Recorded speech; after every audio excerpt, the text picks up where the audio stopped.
Meri Brown's risky move, rushing into a new living arrangement after Christine's love story. Meri Brown has spent years in the shadows of her former marriage, watching as Kody Brown's affection for her faded while he built a new life with Robyn. As one of the original wives of Sister Wives, Meri's journey has been marked by heartbreak, loneliness, and a desperate struggle for validation. After finally breaking free from Kody, she seemed ready to carve out a new chapter of independence. However, recent reports suggest she may be rushing into an unexpected living arrangement with a male friend, sparking concerns that she could be making a mistake. For years, fans of Sister Wives have watched Meri battle an emotional rollercoaster. She was Kody's first wife, the one who helped launch the entire Brown family's polygamous lifestyle, only to be slowly pushed aside as new wives entered the picture.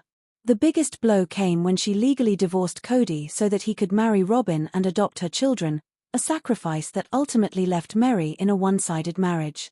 While Christine and Janelle eventually took a stand and walked away, Meri held on, hoping for a reconciliation that never came. When she finally announced her split from Kody, it seemed like a fresh start. But now, with the news of her moving in with a male friend so soon, fans are questioning whether she's learned the right lessons from Christine's successful new relationship with David Woolley or if she's simply reacting to her newfound freedom without thinking it through. Christine Brown's departure from Kody was nothing short of inspiring. After years of feeling neglected and undervalued, she chose herself. It didn't take long for her to find love again, this time with David Woolley, a man who openly adored her. Their whirlwind romance led to a fairy-tale wedding, and while some fans initially worried that she was moving too fast, it became clear that Christine was finally experiencing the love and partnership she had always deserved. She didn't just leave Kody, she completely transformed her life. Meri, on the other hand, has struggled to find that same sense of empowerment. Unlike Christine, who had the unwavering support of her children and Janelle, Meri has often felt isolated. Her only child, Leon, has distanced themselves from the family, and Meri's once close friendships with her sister wives crumbled under the weight of Kody's favoritism. In many ways, Meri's journey post-Kody has been lonelier than Christine's, making her recent decision to move in with a male friend seem more like an emotional reaction than a well-thought-out plan. While Meri has remained quiet about the identity of this male friend, speculation is running wild. Some fans believe he could be a romantic interest, while others think he's simply a close confidant helping her transition into this new phase of life. Either way, the speed of this move is concerning. Moving in with someone, especially after years of a toxic relationship, requires trust, emotional readiness, and stability. If Meri is still healing from the trauma of her marriage to Kody, rushing into cohabitation with another man could be a dangerous step. Christine and David's relationship worked because Christine had already done the emotional work before she met him. She was ready for a healthy partnership, and David met her where she was. In contrast, Meri has spent years defending Kody, even when he made it clear he no longer loved her.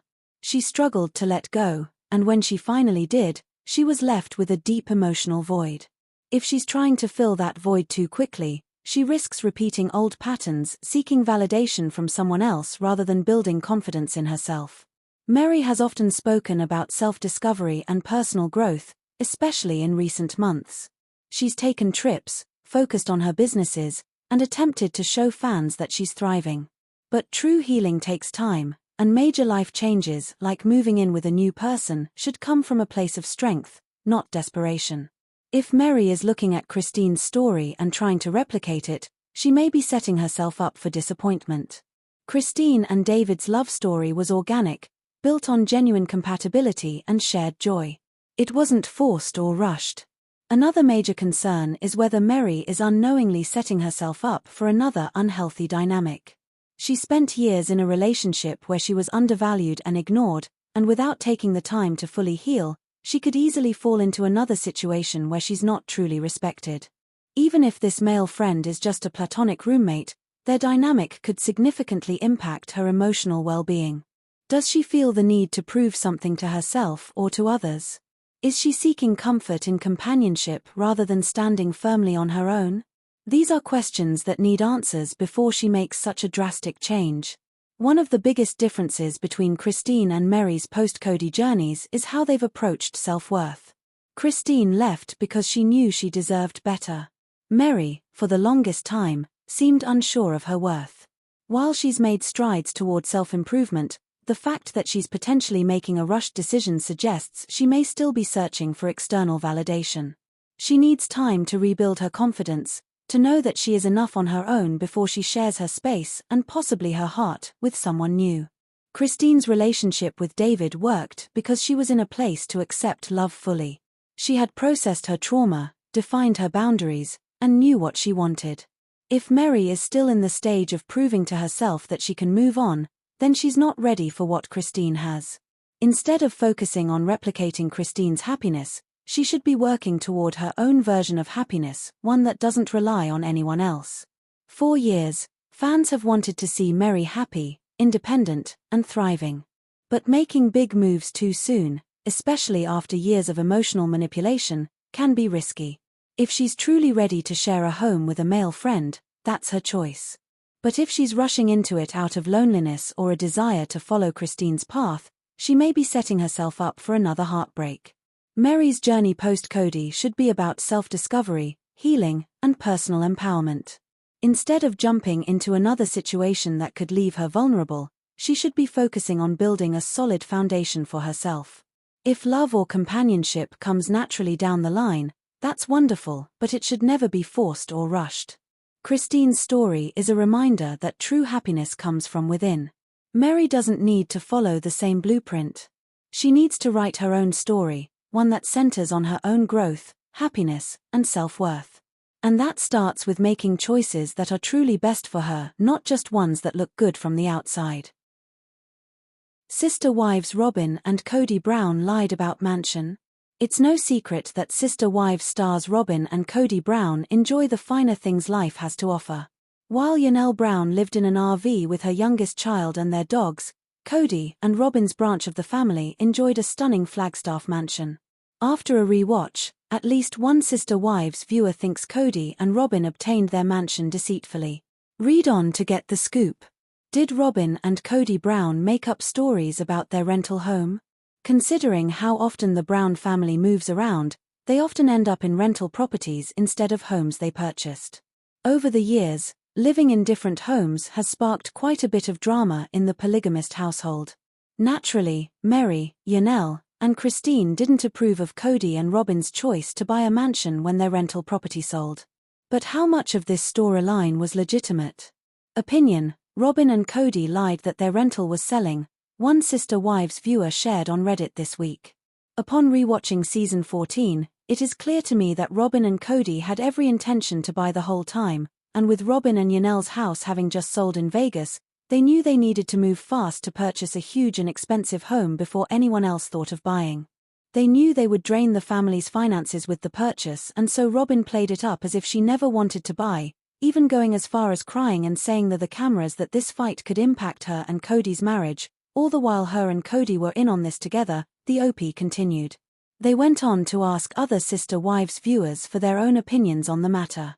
Reddit users add their own thoughts to the conversation. Other Sister Wives viewers agreed that Robyn and Kody Brown behaved suspiciously during this arc. However, a few provided evidence to show when the home was on the market and how much it sold for. It seems the rental home did actually sell. But viewers still agreed that they exacerbated the issue for the sake of drama. Redditus wrote, "She has always used reverse psychology on the family and on the viewers, making it seem like she is against something when in all reality, she is getting exactly what she wants. I love how she thought God was going to take time out of his busy schedule to play her realtor. Cannot believe Robyn wasn't nominated for an Oscar for this over-the-top please no don't buy me $1 million mansion on the hill performance. When Robyn is crying we know that she is lying. I am so tired of watching her play the victim. Sure. Here's a dramatic and engaging 5,000-word news script about Robyn and Kody Brown allegedly lying about their mansion. Title: Sister Wives Scandal. Did Robyn and Kody Brown lie about their mansion? The world of Sister Wives has always been filled with shocking revelations, deep betrayals, and endless family drama. But now, one of the most explosive allegations yet is shaking the very foundation of Kody and Robyn Brown's carefully crafted narrative. Fans have long suspected that there was more to their luxurious Flagstaff mansion than what was shown on the show. And now, new revelations suggest that the couple may not have been entirely truthful about their dream home. For years, Kody and Robyn painted a picture of struggle and financial hardship, portraying their move to Flagstaff as a necessary step toward a brighter future for the family. But as more details emerge, it appears that their reality may have been far different from the one they led viewers to believe. Did Kody and Robyn deceive everyone about the circumstances surrounding their lavish home? Were they playing the victims while secretly living in luxury? And most importantly, did their deception contribute to the breakdown of the Brown family? It all started when Kody made the shocking decision to uproot the entire Brown family from their established lives in Las Vegas and move to Flagstaff, Arizona. His reasoning? He claimed that the family needed a fresh start, a place where they could reconnect and rebuild their relationships. But what many didn't realize at the time was that Kody's dream of unity masked a much bigger and more selfish agenda. While Mary, Janelle, and Christine found themselves struggling to secure stable housing, Robyn and Kody somehow managed to land themselves in a stunning $1 million mansion. The contrast between the wives' living situations couldn't have been more striking. Janelle was forced into a rental home that she later had to vacate, leaving her in an RV parked on Coyote Pass. Mary bounced between rentals, while Christine, who had already been emotionally detached from Kody, grew increasingly frustrated with the instability. And then there was Robyn, comfortably settled in a massive home with more space than she could possibly need. From the moment Robyn and Kody moved into the mansion, fans started questioning how they could afford such an extravagant home while simultaneously claiming financial hardship.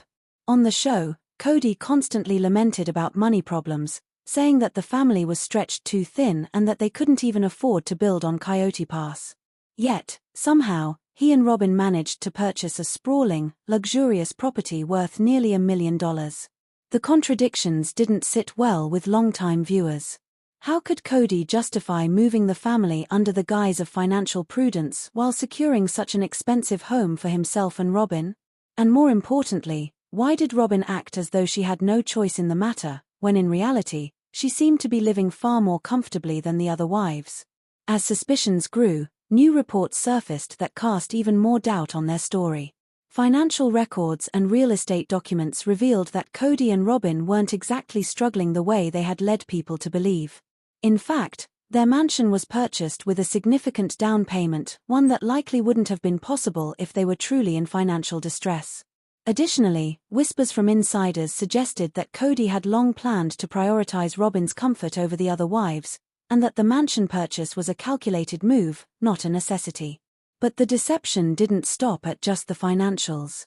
Robyn and Kody continuously played the victim card, suggesting that the home was simply the only viable option available to them. On Sister Wives, they lamented about how difficult the real estate market was and how they had no choice but to buy the mansion. However, local real estate experts have refuted this claim, pointing out that Flagstaff had numerous rental options that would have been more budget-friendly.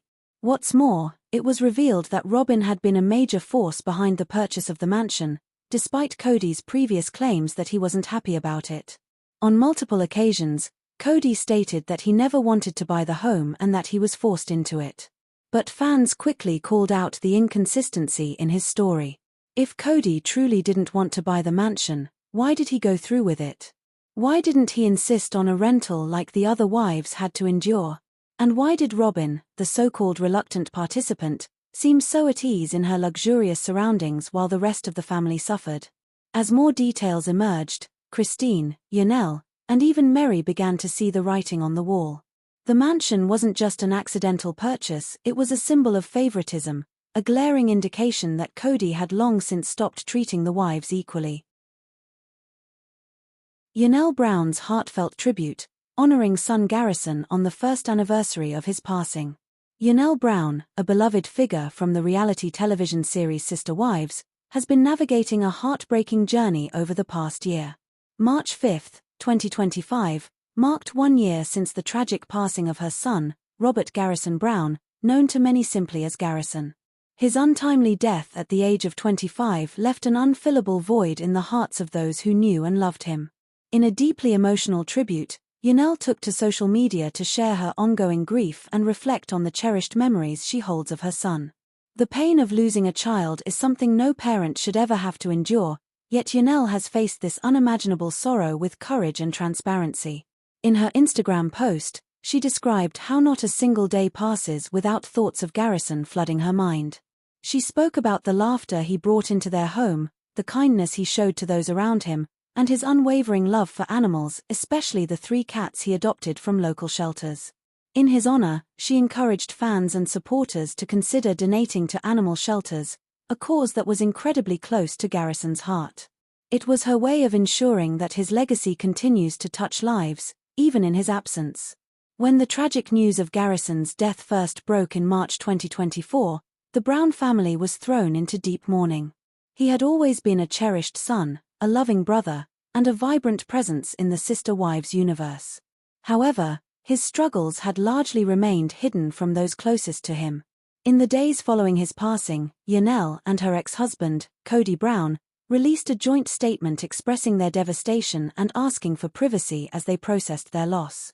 As time passed, Janelle shared more about the reality of Garrison's struggles, revealing that his battle with substance abuse had played a role in his death. For a mother, acknowledging such a painful truth is never easy, but Janelle has chosen to be open about her grief, hoping that her story will shed light on the importance of mental health awareness. She spoke candidly about the shock of learning how much her son had been suffering and how the family had been unaware of the depth of his pain. Despite their love and support, his internal battles remained hidden, making his loss all the more heartbreaking.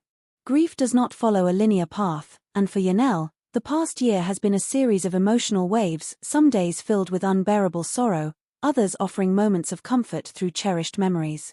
As the first holiday season without Garrison approached, she faced an overwhelming sense of emptiness.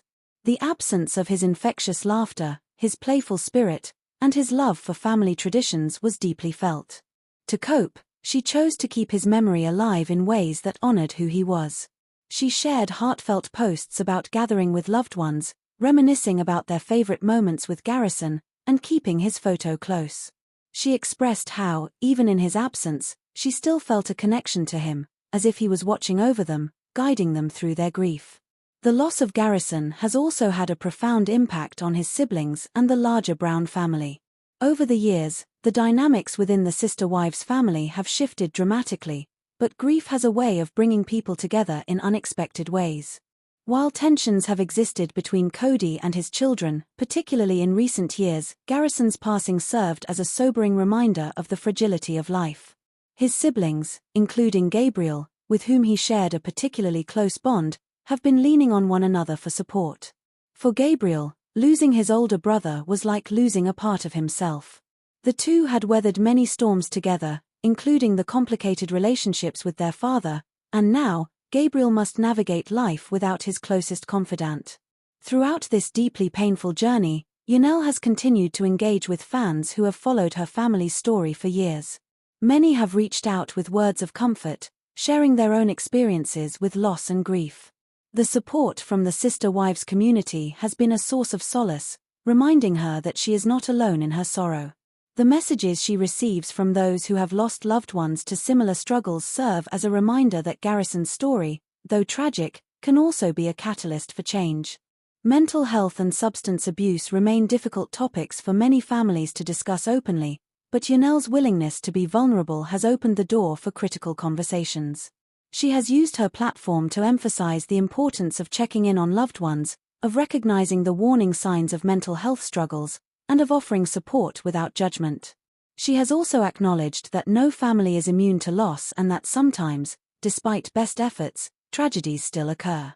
But in sharing her story, she hopes that others may feel less alone in their own journeys. As season 19 of Sister Wives continues to air, viewers have seen glimpses of how the Brown family is coping with their grief. Janelle has remained a central figure, showcasing both her resilience and her vulnerability. Her strength in the face of such profound loss has been both heartbreaking and inspiring. While the reality show has long been a source of entertainment and drama, this chapter of Janelle's life is a reminder that behind the cameras, real pain and real loss exist. Kody, who has faced increasing scrutiny in recent years, has also had to confront the reality of his relationship with his children. His strained dynamic with Garrison had been well documented, and many fans have wondered how he is processing his son's passing. While he has remained more private about his grief, it is clear that losing a child leaves an irreversible mark on any parent. Whether this tragedy will bring about change in his approach to fatherhood remains to be seen, but what is certain is that the loss of Garrison has left a lasting impact on the entire family. For Janelle, the journey forward is one of learning how to live with loss while keeping Garrison's memory alive. She has found comfort in small gestures, visiting places he loved, playing the music he enjoyed, and continuing to advocate for the causes he cared about. She has spoken about how, even in the darkest moments, she finds reminders of him everywhere. Whether it's a song playing on the radio that he used to sing along to, or a moment of quiet reflection where she feels his presence, Garrison's spirit remains with her. The anniversary of his passing is not just a day of mourning, but also a day of remembrance. Janelle hopes that by sharing Garrison's story, she can encourage others to reach out to their loved ones, to check in on those who may be struggling, and to remind people that they are not alone. She has continued to use her platform to spread awareness about mental health resources and to advocate for conversations that break the stigma surrounding mental illness and substance abuse. As the Brown family continues to heal, the support from fans, friends, and even strangers has been a testament to the love that Garrison inspired during his life. His memory lives on not only in the hearts of those who knew him personally but also in the countless lives his story has touched. For Janelle, every day is a step forward, even on the days when the grief feels overwhelming.